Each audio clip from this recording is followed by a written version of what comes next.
Hi welcome back. ಇಲ್ಲಿ ನಾನು ಬಾಳೆಹಣ್ಣಿನ ಬಜ್ಜಿ ಹೇಗೆ ಮಾಡೋದು ಅಂತ ನಿಮಗೆ ತೋರಿಸ್ತೀನಿ.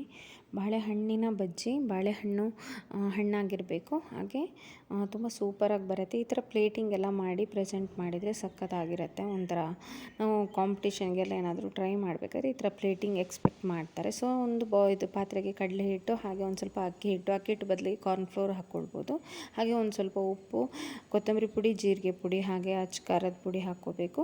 ಹಾಗೆ ಗರಂ ಮಸಾಲನೂ ಒಂದು ಸ್ವಲ್ಪ ಹಾಕ್ಕೋಬೇಕು. ಉಪ್ಪನ್ನು ನೋಡ್ಕೊಂಡು ಹಾಕ್ಕೋಬೇಕು. ನಾವು ಎಷ್ಟು ಬೇಕೋ ಅಷ್ಟು ಉಪ್ಪು ಹಾಕ್ಕೊಂಡು ಒಂದು ಸ್ವಲ್ಪ ಜೀರಿಗೆ ಹಾಕ್ಕೋಬೇಕು. ಹಾಗೆ ನೀರು ಹಾಕಿಬಿಟ್ಟು ಬಜ್ಜಿ ಹಿಟ್ಟಿನ ಹದಕ್ಕೆ ಕಲಿಸ್ಕೋಬೇಕು. ನೀಟಾಗಿ ಕಲಿಸ್ಕೊಂಡು ಅದನ್ನು ಚೆನ್ನಾಗಿ ಏನಂದರೆ ಬಜ್ಜಿ ಹಿಟ್ಟಿನ ಹದಕ್ಕೆ ಆದಮೇಲೆ ನೋಡಿ ಈ ಹದಕ್ಕೆ ಬರಬೇಕು. ಅದಾದಮೇಲೆ ನಾವು ಬಾಳೆಹಣ್ಣನ್ನು ಕಟ್ ಮಾಡ್ಕೋಬೇಕು.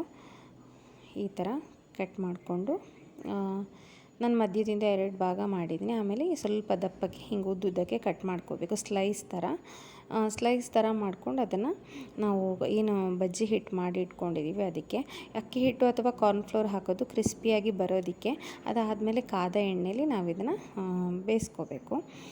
ಸೊ ಮಳೆ ಬರ್ತಾ ಇದ್ದಾಗೆ ಸಂಜೆ ಕಾಫಿ ಟೈಮ್ಗೆ, ಈಗ ವೆದರ್ ಆ್ಯಪ್ಟ್ ಆಗಿದೆ ಆ್ಯಕ್ಚುಲಿ ಹೇಳಬೇಕು ಅಂತ ಹೇಳಿದರೆ.